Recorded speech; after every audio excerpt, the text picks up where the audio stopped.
Good morning, everybody. Danny back from Deepsouth Homestead on porch time this morning. Oh, it's in the 40s out here this morning, guys, and the wind's not blowing. It's kind of cloudy. As long as the wind ain't blowing, it ain't too bad, but still pretty chilly. So hopefully I can make it through this without a jacket on. Sun's just now starting to creep over the top of the trees right there. So hopefully we won't get too cold sitting here. But today is actually the first day that we've started off in the mid 40s. Every other mornings we've been in the 20s, 30s, and this morning we're in the 40s. So it's pretty good. Matter of fact, we've pretty much had a fire going in a wood heater non-stop for the last 3 to 4 days, I think it is. We've been out trying to get things done outside. You notice the high tunnel behind me is all shut down, closed off. Plants in it's doing pretty good. It's been a week now, and I'm actually starting to see a little green on the onions trying to pop out. I was hoping for better than that, but it is what it is. And you're probably going to hear my cows in the background because it's time for them to have a roll of hay, and I just haven't had time this morning to get it done. I wanted to do porch time first, so if you hear Candy is the main one, and Duke, if you hear them two in the background, don't think anything about it. They're waiting on their roll of hay. They still have some hay, but we call them the welfare cows because they want the best of the best. They don't want to clean up what they actually have out there. And I always leave it, I make them clean it up. So they don't like it. And it's clover hay. There's nothing wrong with it. It's mostly what's left when I go to clean it up is the red clover seeds from the whole roll of hay. The seeds just keep filtering down as they eat it. They sling it around and the seeds just keep filtering down. And when I go out there with my grapple to pick it up and clean it up, it will be mostly a few stems, but mostly just seeds. And I'll take it and go all around in my fields, and I'll just scatter it all around in the field so that the red clover not only is spread through their manure, but it's spread through me dropping it all around in the fields everywhere. And today I actually wanted to be able to take some of it down to my food plots and actually dribble it around all in my food plots so that I have red clover coming up in the food plots also. That's on the agenda today. Today is the 8th of December. I always like to put the date in there if I can remember, so that I pretty much can keep up with what video was shot on what day, and so that you guys also know what we've been doing on what day. Yesterday, what did I do yesterday? Yesterday I moved my garlic. I had garlic in the other garden down here, and I moved it up to behind the prepper shack here, because we're going to be turning that garden into mostly fruit orchard and I'm going to try to do 260-foot raised beds in that garden down there, because it's easier for us to handle it as we age. I'm trying to get the raised beds down there, the high tunnel here, and then have the one garden up here behind the other barn where we had the Danny corn planted at last year. I'm trying to get things so as we age, and we're also we're in solar cycle 25, and we're fixing to go into extremes of everything. This year was the beginning part of it. In April of this year it started, and we actually started seeing the extremes this year with solar cycle 25. Now, as I mentioned in the live stream the other night, at the end of it, the polarity of the sun has, according to science, has flipped, and that means we're in a solar maximum. We talked about that on the live stream the other night. And now, guys, we are going to have another, I know, 1 year, possibly 2 years of violent weather extremes. So we're going to try to garden so that we can get through that this year. That's why I urge people to go over to Pecan Grove and subscribe to our channel over at Pecan Grove, because we're going to be showing you the techniques and stuff that we use to help to deal with the extremities that I have, that I've been told are coming, and that is going to happen. We're going to be, you have to watch the live stream on Saturday night on Deepsouth. I talk about a lot of that on the live stream about what's going to be taking place and stuff. And I want to reinvent the wheel here, okay? But, today I want to talk about, I want to cover a couple of different subjects today that I've asked a lot of questions about. Someone was asking the live stream the other night, and I wouldn't answer them in the live stream because it just wasn't the appropriate time. Things that was asked in the live stream are things that need to be talked about here on Porch Time at Deepsouth. One I want to talk about is replicas of everything.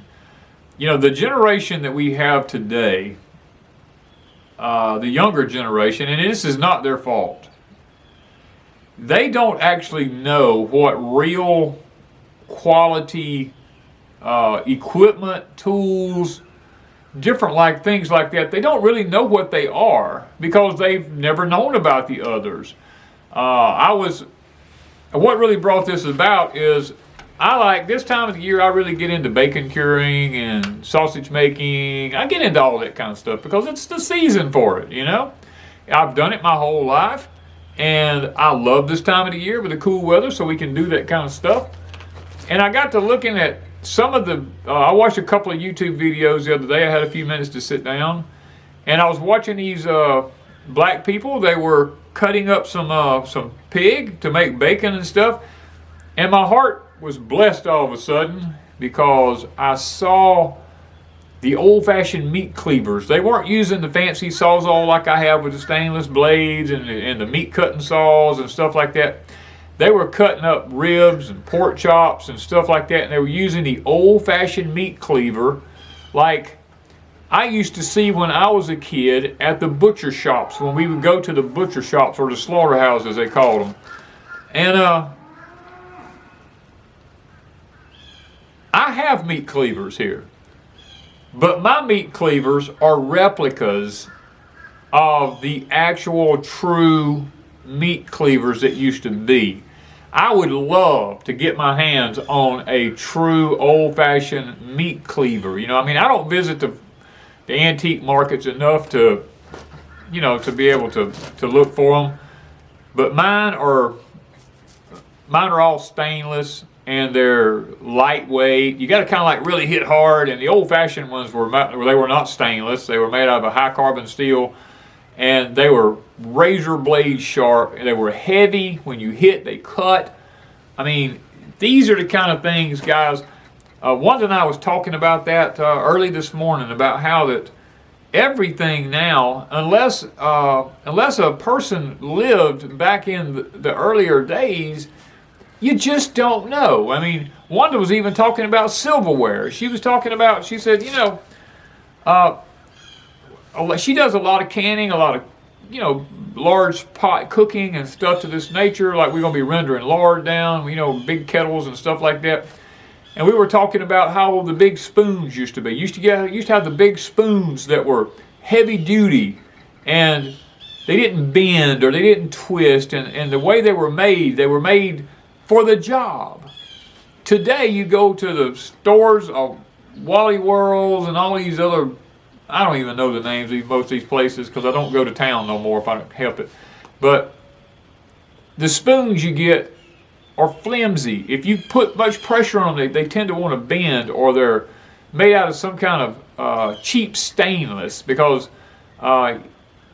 true stainless for food grade is 316, 318. In that area is your true stainless, and you want your magnet to be able to stick to it. If you have stainless and the magnet does not stick to it, then you have fake everything. It's all fake. It's just it's aluminum coated stainless, which is not healthy either, and it's probably 304 or some cheaper grade stainless from China.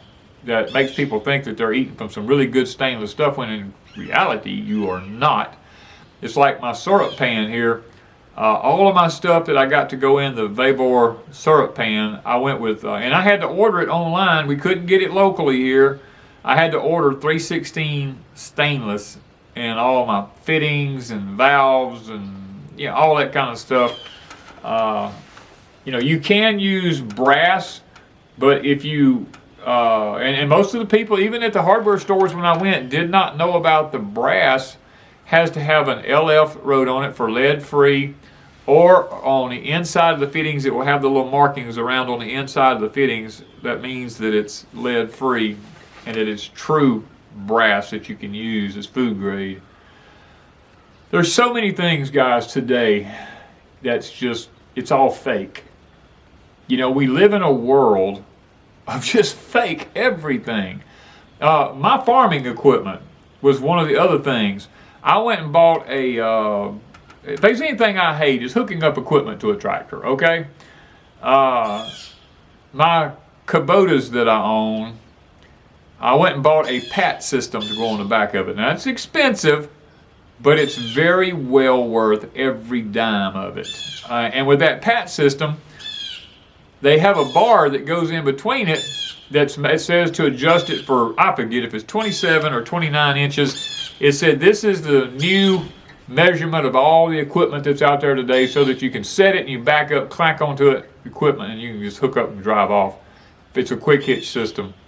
And guys, my equipment's all the older equipment, and some of it's 30 inches wide, some of it's 27 inches wide, some of it's 25 inches wide, some of it's 32 inches wide. So I just have to leave the bar off of mine, and I have to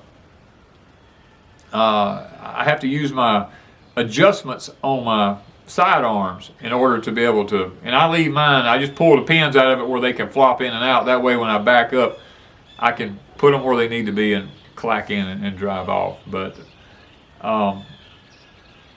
the old-fashioned equipment, nothing was like a standard measurement. The equipment was made for the job that it was made for.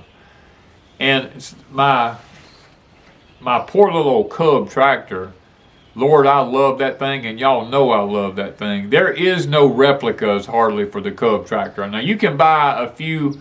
I made the mistake. I went online, and from Agri Supply, I bought some of these Chinese knockoff clevises to go on my Cub, and the very first one of them I put on there broke.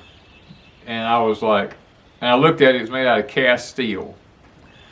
And I was like, okay. And I looked at all of them I had bought, they was all the same. So then I went over to PORCH Tractor Company, and I talked to Mr. Brandon, and I bought all international clevises to fit my tractor. I bought all the originals, has the IH on them. And I mean, they fit perfect. There's none of this.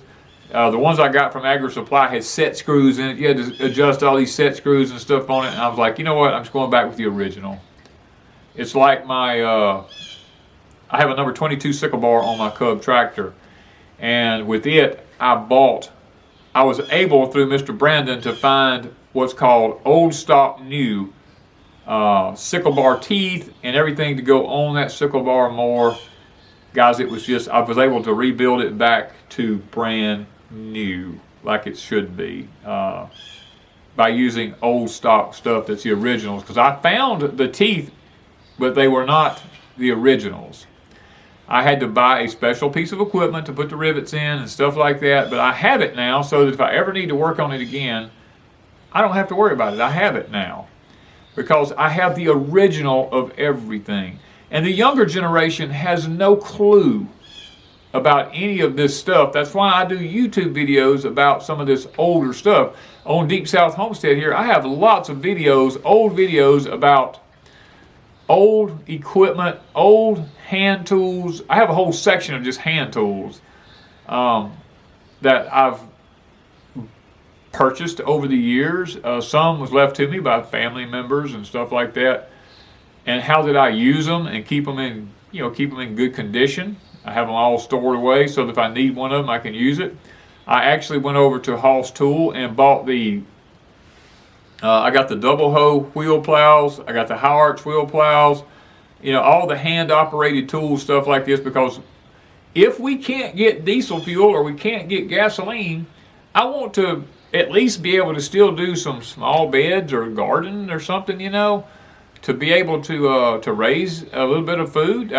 And we've since moved away from, I still have all this stuff, but we've since moved to the new upgrade Vago system in the high tunnels here, which seems to be working out to be a really good system. I'm excited about that now. Even though it's new technology, I'm really excited about being able to use it. Not all new technology is bad. It's just that when you start, I'll give you for instance, I was in a hardware store the other day, and they had old-timer hunting knives there. The big single blade knives, like the 6 or 8 inch gut hook, you know, type knives. And I looked at them, and they had them on, and the price on them was $35. I said, how in the world is that possible? The guy behind the counter said, what do you mean? I said, 30 years ago, I bought that same exact knife. I'm talking about the same exact knife. As a matter of fact, there were 2 of them there. I said, I bought both of those knives over 35, close to 40 years ago. I was in my 20s. And at that time, I paid almost $80 a knife for those knives. And he looked at me and he said, yeah. And I bet you when you sharpen yours, they stay sharp. I'm like, yeah. I said, they're like cotton picking razor blades. I mean, I said, they are one of the best quality knives I've ever bought. He said, these here, even though they say old timer, they're Chinese knockoffs. He said, the blades on them are not made out of near the metal that yours is made out of. He said, that's why you can get them for $35. And I told him, I said, but if the younger generation don't know about the older, I mean, they come up here and buy this, they think they're really getting a good quality stuff. And he said, well, he said, you guys like you and I who are older know this kind of stuff. He said, but yeah, he said, you're right. He said, they don't have a clue. They don't know about the good knives. I mean, my daddy always told me, if you want a good pocket knife, or if you want a good knife, a draw knife, or anything like that, make sure that it comes from Germany. Because he told me, he said, Germany makes the absolute best metal in knives that you've ever seen. He said they were way ahead of their time. And he always told me, he says, don't ever have pocket knives that are stainless blades in them. He said, son, you'll never be able to keep them sharp. You know what I mean? My dad told me lots of things. Make sure your pocket knife always has brass fittings in it and stuff like this, so that they're not hard to open and close and things of this nature. He said, and keep you a little drop of machine oil in them occasionally. Keep them working good. And things like that are not passed down to the younger generations anymore. I mean, all our generations know now is replicas and knockoffs of everything. Like shoes. My grandfather was a cobbler, and people's shoes lasted for years and years. I mean, if something happened to their shoe, they would bring it to my grandfather, and my grandfather would fix their shoe. And he would give it back to them, and they wore the same shoes for years. And now, everything, a pair of shoes, you just throw them away. When they wear out, you just throw them away, and they don't last but just a few months, and pitch them. You know, get you another pair.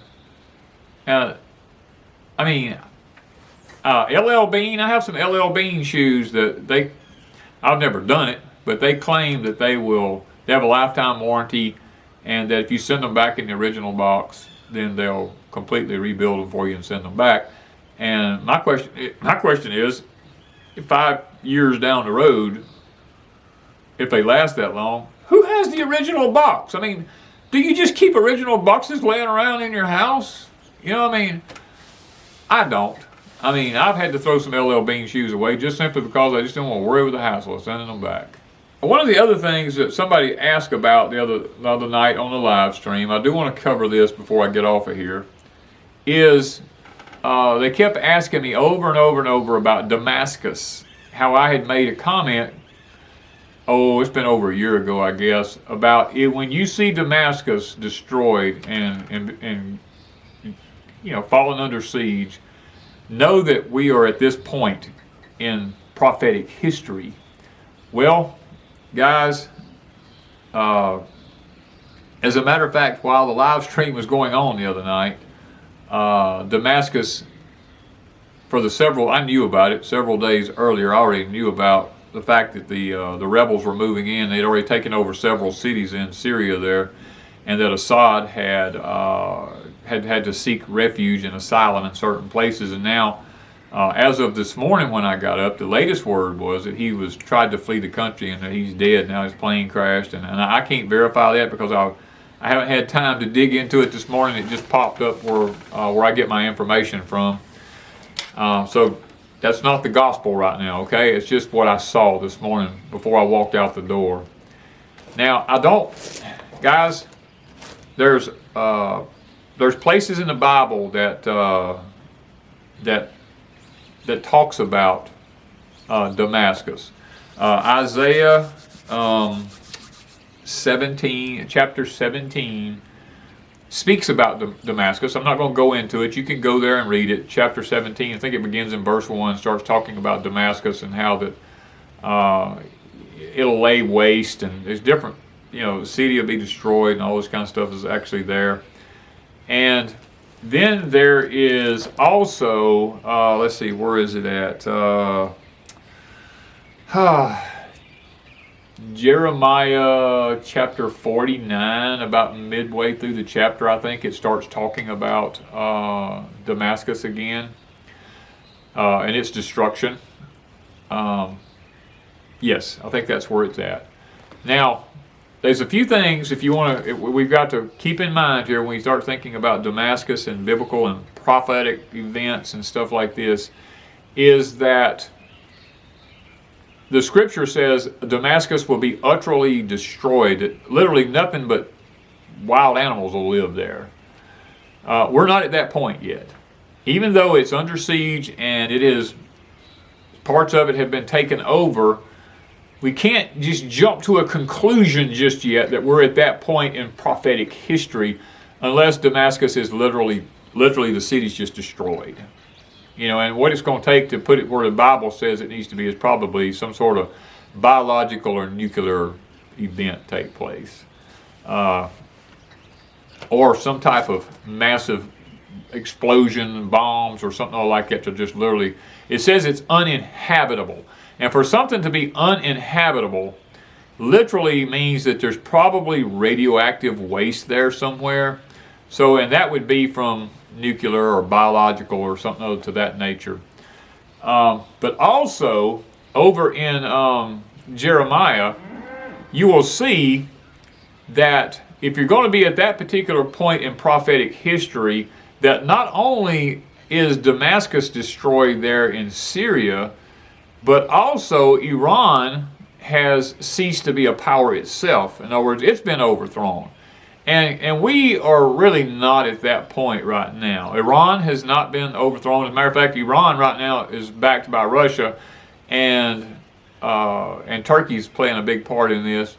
It's really Iran's a force to be reckoned with right now. They're not at the point of being overthrown or anything like that at this point. Now, it could happen this week. Yes, it could happen. It could easily happen. Russia would have to pull out totally in order for that to happen.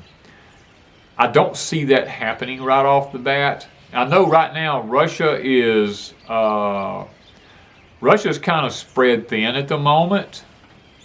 I think that's why that these rebels have been able to come into Syria and do what they've been able to do, because Russia's spread kind of thin with its soldiers right now because of this war going on in Ukraine. And as a matter of fact, I'll be honest with you, most of the fighting in Ukraine has not even been done with Russian soldiers. The only Russian soldiers that's been used in Ukraine has been soldiers from far out provinces. They just went in and gathered up the young guys and brought them in, and gave them a quick training and sent them out. Most of them have been people from other countries, mostly Islamic type people, or the ones doing the actual fighting there in the Ukraine. Russia has not even began to unleash what it has. Most of the weapons that they're using, with the exception of the ICBM the other day, the Satan II they call it, most of them is Russia's old stock of weapons. They're just cleaning out their old stock of stuff. They haven't even began to use their new type weapons that they have. So don't be fooled for one moment that Russia is waning on the back burner. Russia is definitely a force to be reckoned with right now. And I think they will be for quite some time.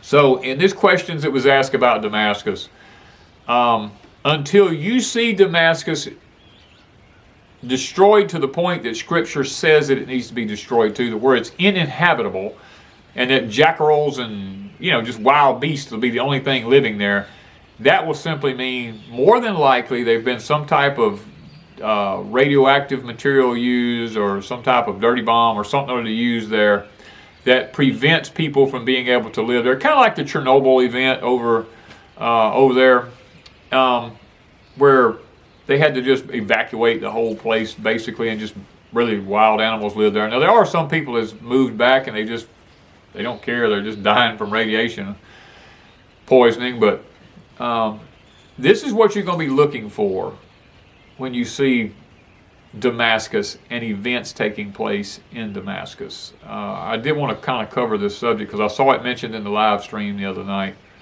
and I felt like today would be a little bit better time to actually cover that subject. And just remember, in order to be in the point in prophecy that Scripture is talking about, not only does Damascus have to be destroyed, but Iran has to basically cease to be a power to be reckoned with at that point. So we're not quite there yet. There's lots of other prophetic events that have to fall into place. I mean, there's got to be some things that happen with Israel. There's got to be some things that happens with Turkey, Pakistan. I mean, there's got to be some things that has to happen prophetically with these other countries before we can say that we're at that point in history, or in prophecy, should I say, that the Bible's actually speaking of there in Isaiah and Jeremiah. So it's a little bit about that. I mean, if events begin to unfold anymore, I will be more than happy to talk about them on another video, as long as YouTube allows me to, let's put it that way. I'm trying to be very selective with my words. I made a comment the other night that I found out that I was trying to leave a comment to JT West, another YouTube video. Joey's a friend of mine, I call a good godly man. I was trying to leave some comments on back to him, where he left a comment on one of mine, and it kept taking my comments away from my own channel to him. And come to find out, it was the words that I was choosing to use. YouTube does not allow those words. And once I figured, or I didn't figure it out, Wanda figured it out. I think we was able to get a comment to go through then. And that's where we're at. I have to be very, very, very selective with my words, because they take stuff down from me that I say. And so I have to be kind of cautious about how I do that, because if I keep getting strikes, they're going to eventually pull my channel, and I don't want that to happen. Now, like everybody goes, yeah, but so and so, he's out here saying this and saying that. Most of what you see from people, they're just repeating what's already in the media. I don't necessarily repeat what's in the media. I choose my words, and they know that. I choose to talk about things that are a little bit different, in a different way.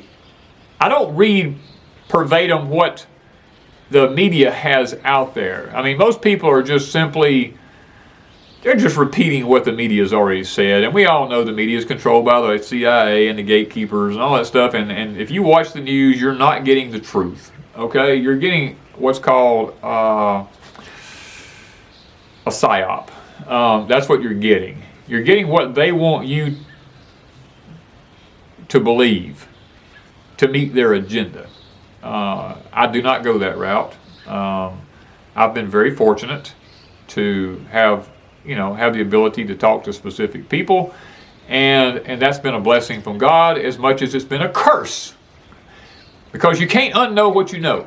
So I do try to come on here and try to choose my words and try to give a little bit of a heads up about some things. And I think that by me talking about solar cycle 25, I think if you start doing your research on it, that you will begin to see that the information's out there. It's just you got to dig to find it. It's not going to be up front in your Google search. But if I was you, I would start doing some in-depth research on solar cycle 25, what the ramifications of it's going to be. I would keep my eyes peeled on Syria. Syria plays a huge part in prophetic history. I would keep my eyes on Israel, what's going on there, because don't be surprised if in the very near future they get rid of Netanyahu, because there is an agenda to divide Israel, and a lot of the countries in that area are on board with doing that. And the only way that it hasn't already happened is that Bibi is still in a position of authority, and they want him out. So if they can get him out, then they can divide the land. And if America takes part in dividing the land of Israel, then our land will be divided through some form or fashion. Let's just say possible seismic unrest may be what causes it to happen. There's chatter out there that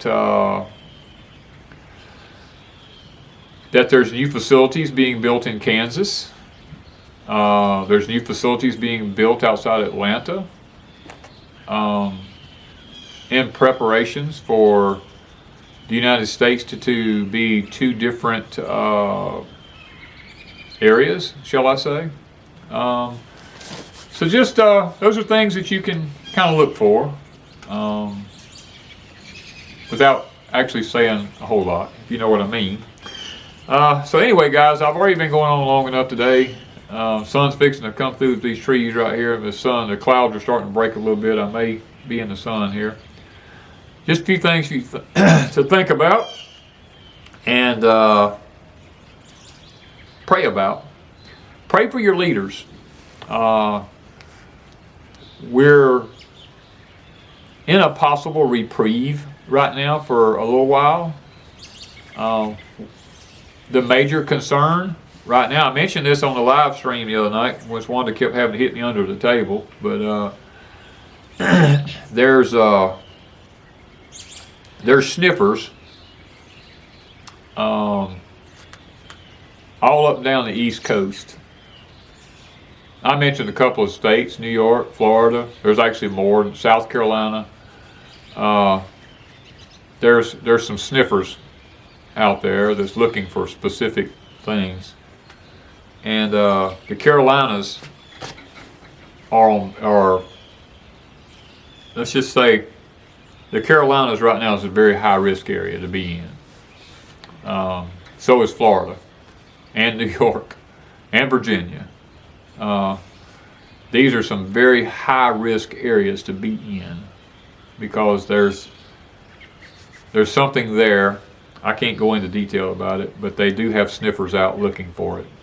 And if you do the research, I think you'll find it. I don't know that you'll find it on Google though, but just a heads up to get you to looking. I can't go into detail, but I can tell you that there's there's things going on the East Coast right now that is very alarming. As a matter of fact, it's downright scary, to be honest with you. But we know who holds tomorrow. We know who holds our hand. We know who's got it. You know, nothing's going to happen without His say-so. And anything that happens will be in His ultimate plan anyway. So I'm not going to stress about it. I do know now why the Lord did not permit me and Wanda to move to the Carolinas or Tennessee or anywhere up in that area that we were looking in, or Missouri or anything like that, because of things that we now know. So the Lord was just paving the road ahead of us, I suppose you would say. So anyway, guys, I got to get off of here. I got things got to get done this morning. I love you. I appreciate each and every one of you for staying with us here on Porch Time. Please go over to Pecan Grove. If you're not subscribed over there, please go over and subscribe over there. We have lots of videos coming up over there. I'm going to be teaching over there how to get through what we're facing in the world today, and how to deal with Solar Cycle 25, how to deal with certain events when they come up. I'm working on that. How to survive without a grocery store, how to survive without electricity. You know, I'm trying to work all this stuff in on the new channel over at Pecan Grove. I think you'll like it. There's a lot of videos over there. I think you'll enjoy them. Thank you, guys, from Deep South Homestead.